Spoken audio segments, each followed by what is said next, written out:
Tired of the everyday routine? Ever dream of a life of romantic adventure? Want to get away from it all? We offer you Escape.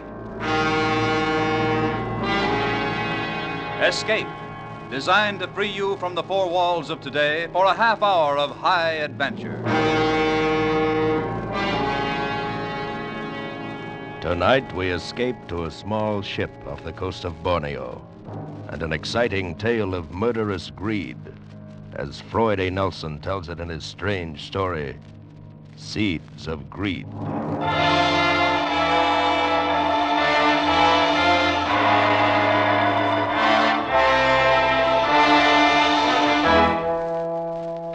This is it, the romantic South Pacific, the languid lure of the tropics. A ship at my command to take me any place I might choose. A jeweled tiara of sky above and an ocean of emerald velvet below. To my left, the languid coast of Borneo. To my right, the Sulu archipelago. Such romance, such gentleness, such maddening, unbearable gentleness.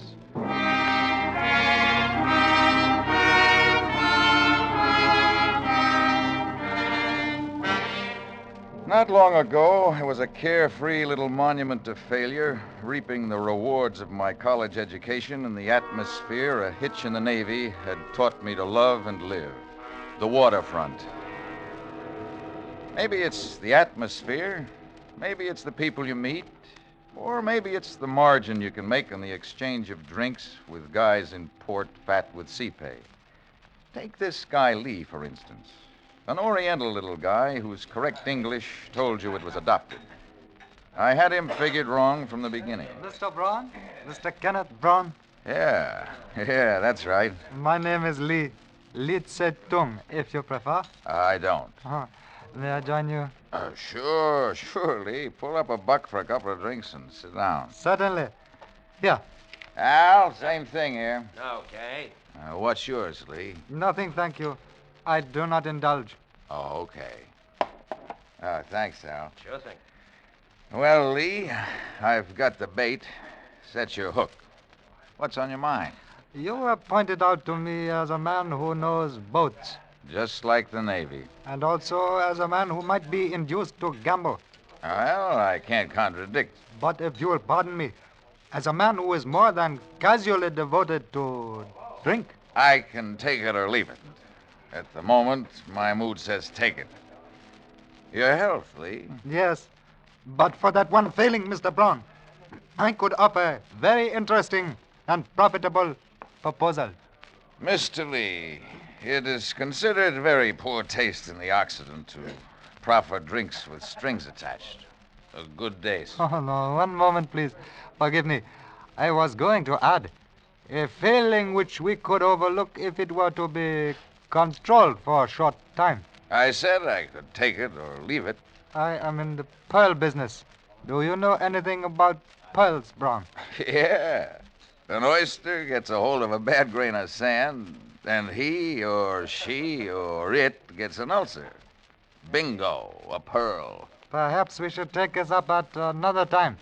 I am stopping at the Case Hotel. Good night, Braun, and come see me if you should reconsider. Okay, Lee, but don't wait up.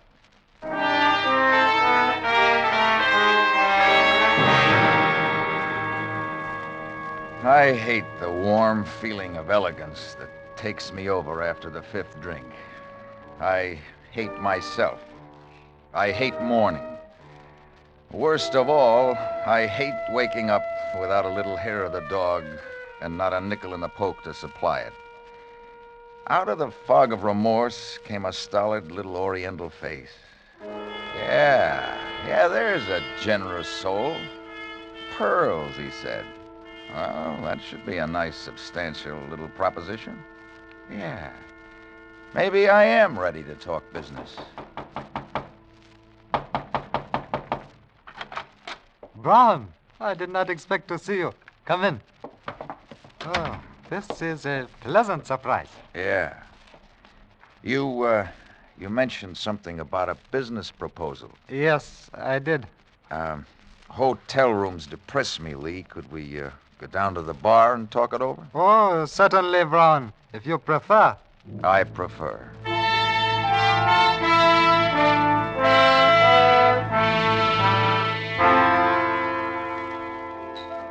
You mentioned something about the pearl business. Yes, Brown. I didn't think. That is, I thought that might have slipped your mind. Well, things aren't that bad, Lee. Tell me more. Oh, we could be very useful to each other, Brown. I have the information and the equipment. You have the experience without which the equipment is useless to me. Yeah. We can turn an enormous profit in very short time. Uh-huh. I have just completed a transaction whereby I become owner of small ship equipped with certain scientific devices for probing the ocean floor. Sonar equipment. I believe that is the name. I hate to disillusion you, Lee, but you can't bounce an echo off an oyster. It'll never work. That is not my intention.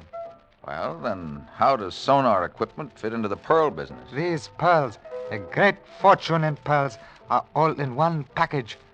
Ours, for the taking. Salvage? Yes. I fell heir to chart upon the untimely death of a friend. On that chart is indicated the position of a vessel sunk during the war somewhere between the Sulu archipelago and the northeast coast of Borneo. Yeah. I have reason to know that on board at the time of the sinking was the personal fortune of a certain sultan, as well as the assets of his constituents. There was one survivor. And you hope to locate that vessel with this sounding gear? I do.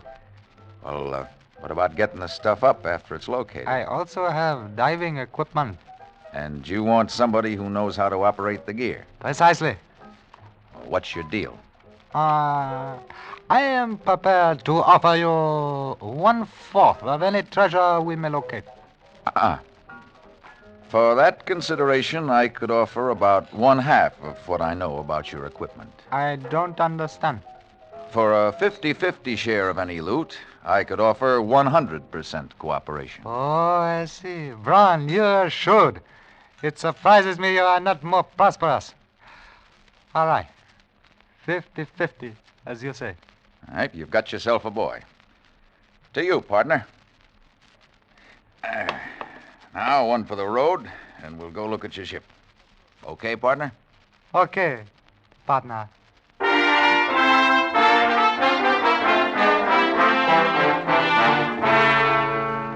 Lee's stubby forefinger pointed a great circle course across the harbor to a little tub laying with her forward quarter scraping paint against the can of her mooring. She was from the orphaned fleet of subchasers pressed into service out of desperation during the war. About 100 feet, built to roll on a 20-foot beam. Some dreamer had her rigged for fishing. She still mounted an A-frame, outriggers, and a cargo boom aft. Lee didn't speak of her with the pride of an owner. There it is. The one with the blunt end toward us. Well, when can we go aboard? I have the papers. We can take possession immediately. What kind of shape is the power plant in? I'm really not qualified to say. I know nothing of ships. But I am sure she will need work before we... What is it you say? Cast out? Yeah. Well, give me 2 days to work over the plant, and I'll have her ship shaped and shaken down. If she's standard, she's got 2 671s on the generators and 2 pancakes on the main plant. A couple of spare injectors and some baling wire will see her to Timbuktu. You will need a crew, won't you? An inexpensive crew. Yeah, a couple of hands to do the dirty work. We could get by with one if you could take a turn at the wheel. Perhaps I can learn. Yes, perhaps I can learn to drive the ship. Good. I'll line up a hand. These waterfront bars are full of guys looking for a chance to go fishing. Oh, you seem to understand what I want, Brown. I will leave everything to you.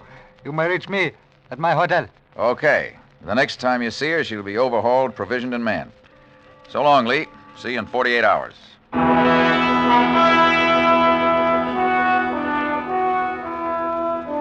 She was in surprisingly good shape. The batteries charged right up on the generators. Her oil was clean and her linkage tight. I replaced a corroded condenser on the sonar gear, pressure checked the diving suit, and put new pistons in the compressors. One straight 24-hour shift, and she was shaken down and ready for a crew. I set out to meet my man on common ground. I found him being escorted out of Casey's bar by Casey himself. You young hoodlums are a disgrace to the city. You'd better get some salt behind your ears before you start something in my place. Let go. Now get along with you. Let go. And don't be coming back. You brother of a pig! Oh, what's the matter, sailor? Slippery deck? You be quiet or I stick you. All right, stow the shift, kid. The jails are too full now. I'm going to kill that pig. Get out of my way. All right, stay out of there, kid, and stow the knife. I still get that fat pig someday. You're new around here, aren't you? How'd you know that? Well, you wouldn't tangle with Casey if you weren't. Where are you from? Ensenada. I have papers. In my room, I have papers. I didn't ask you. You didn't ask me either, but I'd advise you to get rid of that knife. With a temper like yours, you can cut yourself off a life sentence. So far, this knife knows only the blood of fish. I have never been kicked by a fish. I can use a man who can handle a knife. You working? No. Come on, I'll buy you a drink. All right. Now, what's your name? Costa.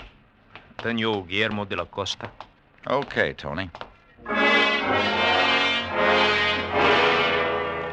2 double shots later, I had my man. A pathetic little guy with no roots in a barren world. I sent him to stowing provisions while I cleared the paper and gold braid department of the Commerce Building and picked up a couple of 100 fathoms of useless shark net to flake out for effect. Then I called Lee. He was impressed. You have accomplished a lot in very short time, Brown. You must have worked day and night. Yeah, I can sleep underway. Where is your crew? Below. He's stowing provisions in the galley. I see. Does he meet our specification? Exactly.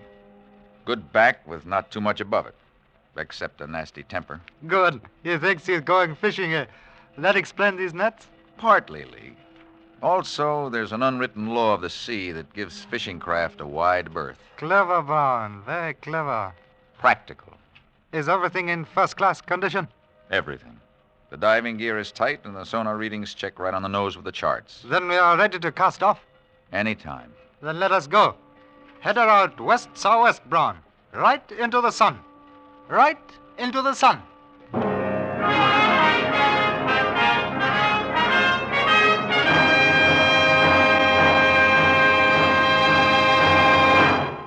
In just a moment, we will continue with Escape. But first, Groucho Marx, Bing Crosby, Dr. Christian, and George Burns and Gracie Allen will be back with you tomorrow night on most of these same CBS stations. Al Jolson will join Bing in another of their unparalleled exhibits of wit and song. George Jessel will be the special guest of George and Gracie. Stay tuned to CBS for this wonderful midweek Wednesday night listening. And now we return you to the second act of Escape.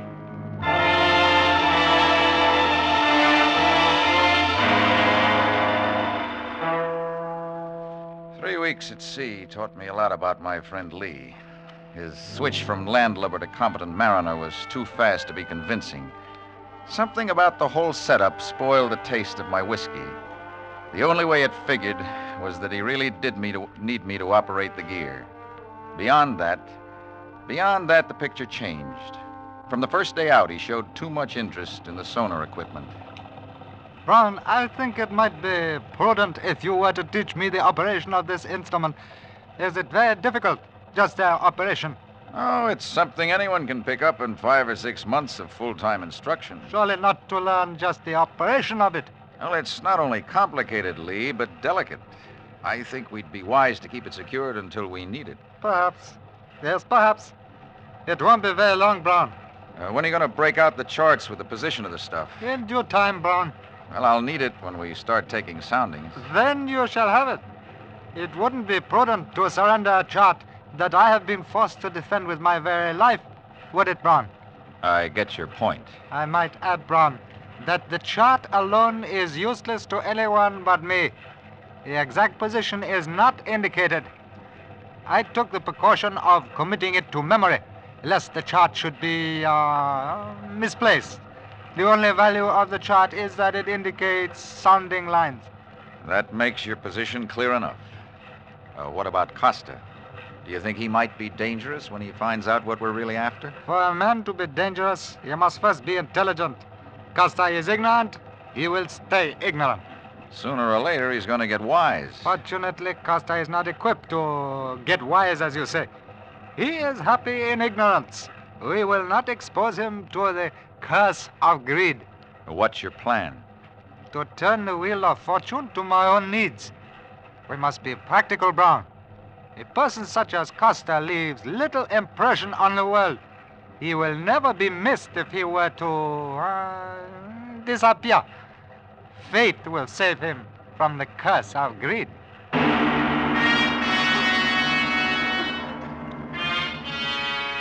The late afternoon of the 22nd day, I saw Lee's methods put into practice. Cold, efficient, ruthless practice. It happened so fast, I was helpless to do anything about it. Costa was splayed out on the nets near the stern, sound asleep, when Lee appeared from nowhere. Without warning, Lee let fly a vicious kick. Costa's blade flashed.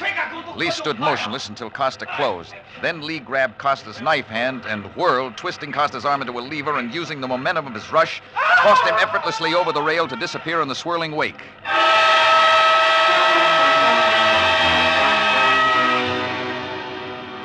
Without even glancing astern, Lee gave me the arm signal for straight ahead, a signal that pointed accusingly at me, screaming, "Accomplice."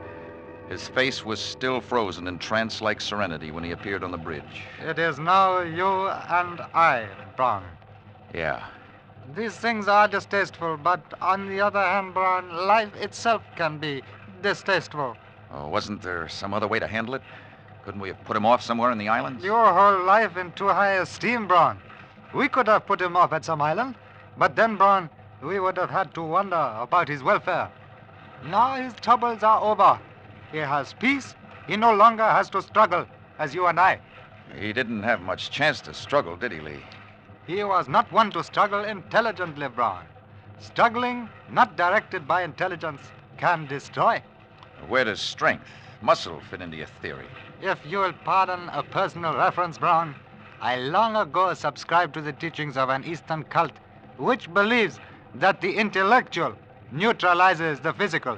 Therefore, there is no difference in stature among men, only a difference in mental power. We do not destroy. We merely expedite the adversary's self-destruction by his own weakness. Costa's temper, huh? Exactly. One does not think in temper. He merely acts, and so destroys himself. Do I make myself clear? Well, not especially, but I'll think it over.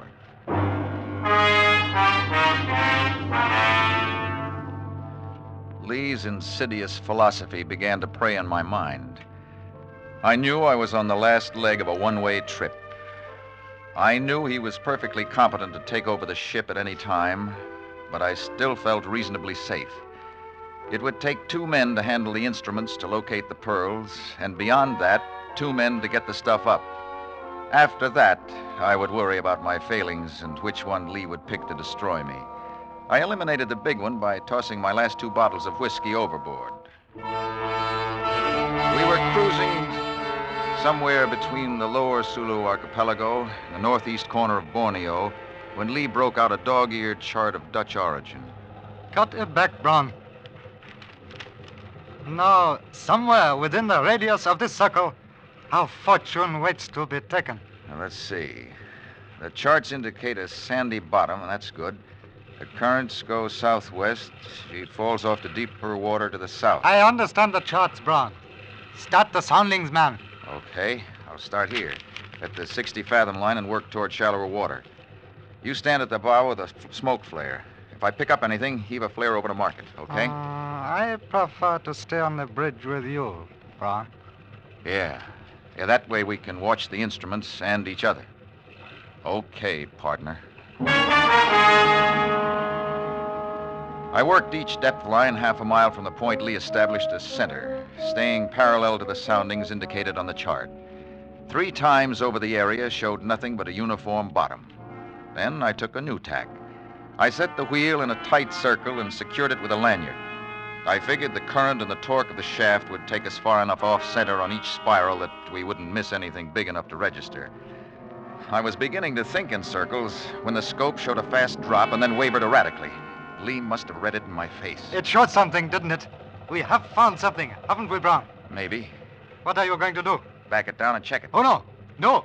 Drop the anchor. We won't move. We'll take no chances of losing it. Drop the anchor. I settled her bow into the current, dropped the hook, and backed her down on the scope of the anchor chain until we were over the spot. Lee expertly rigged a line from the cargo boom to the cathead and hoisted the heavy diving gear out of the after hold. His expression left no question as to the division of labor. Of course, you will make the dive, Brown. Yeah. We cannot risk losing a life when 2 men are necessary to complete this mission, can we? Not your life, Lee. Yeah, I'll go down there. But just in case you have any ideas about letting my weaknesses destroy me... Oh, come now, Brown. You're not falling prey to the curse of greed, are you? No.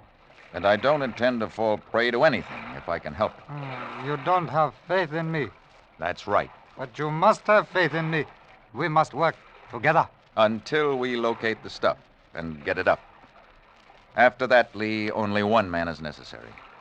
That's what worries me. Are you afraid, Brown? Does fear number among your weaknesses? Yeah, Lee, it does. I don't know how to reassure you, Brown. Do you have solution? Yeah, Lee, I do. My life is in your hands while I'm down there. Unfortunately for you, my life is the only link you have between the pearls and this ship. Only a fool would break that link, Brown.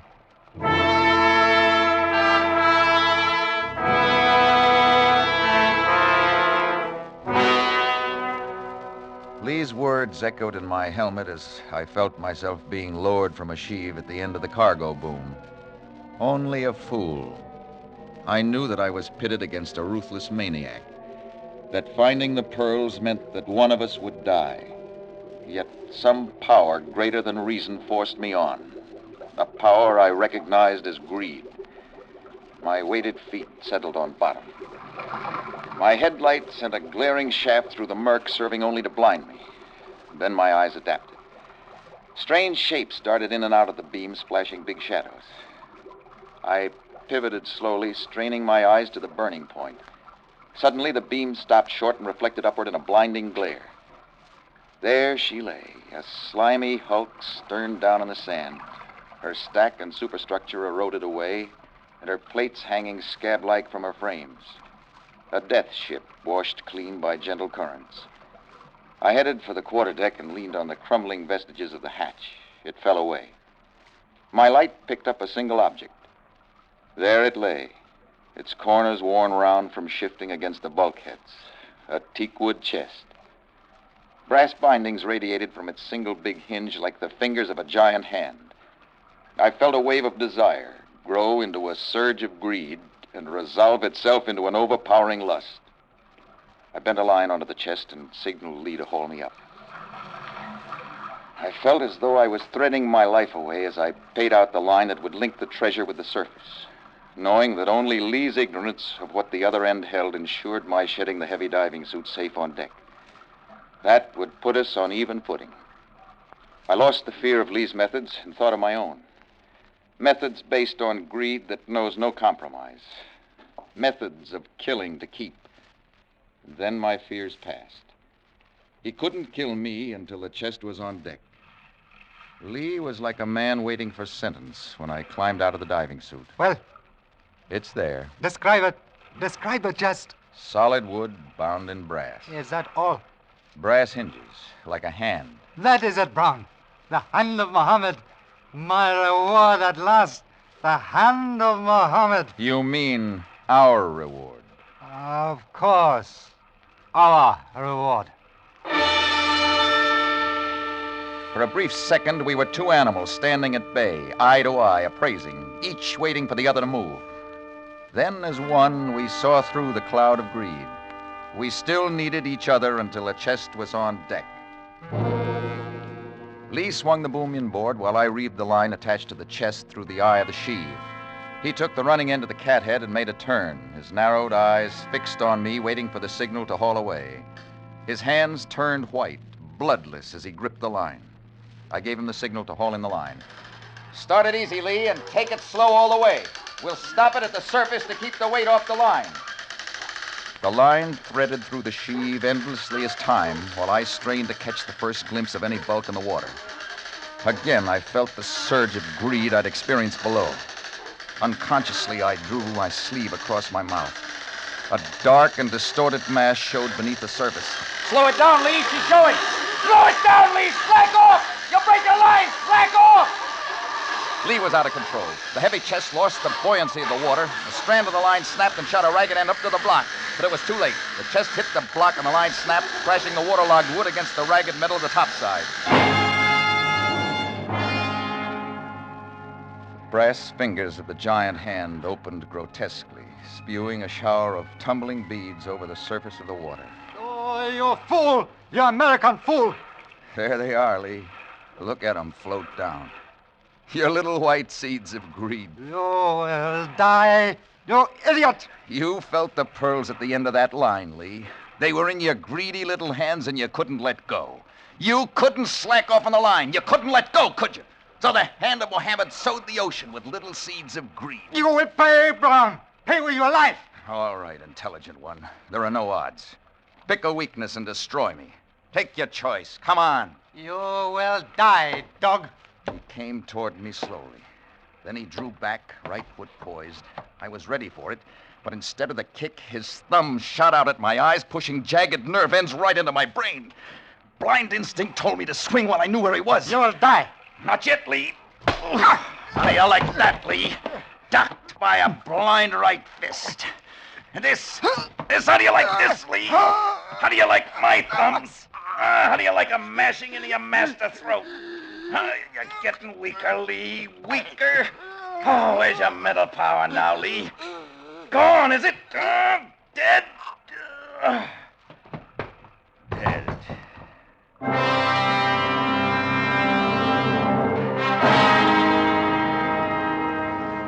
Yeah, the tropical Pacific. Gentle Pacific rocking me to death in a cradle of rusty steel. Maybe it's spring or summer or day or night. The breeze is gentle, sent to soothe, and my eyes no longer pain. Yeah, it's gentle. Such gentleness. Such maddening, unbearable gentleness.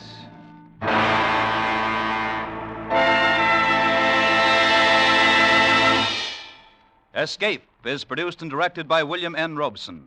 Tonight we have presented Seeds of Greed by Floyd A. Nelson. Featured in the cast were Gary Merrill as Brown, Ben Wright as Lee, Bill Conrad as Casey, and Tony Barrett as Costa. Special music was arranged and conducted by Del Castillo. Next week. You are sitting unarmed in an early California boomtown saloon. Across the table from you is a man who has just murdered your brother and who holds in his hand a new and terrible weapon from which there is no escape. Next week, we escape with an exciting tale of the California gold camps, as Les Crutchfield tells it in his gripping story, The Pistol. Goodbye, then, until this same time next week, when once again we offer you Escape.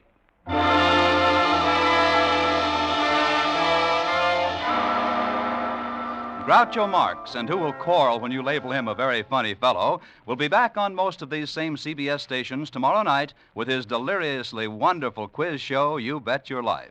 You'll find Groucho's unlike any other quiz you ever heard. So join us on CBS tomorrow night for You Bet Your Life, starring Groucho Marx. Now stay tuned for Hit the Jackpot, which follows immediately over most of these same CBS stations. This is CBS, the Columbia Broadcasting System.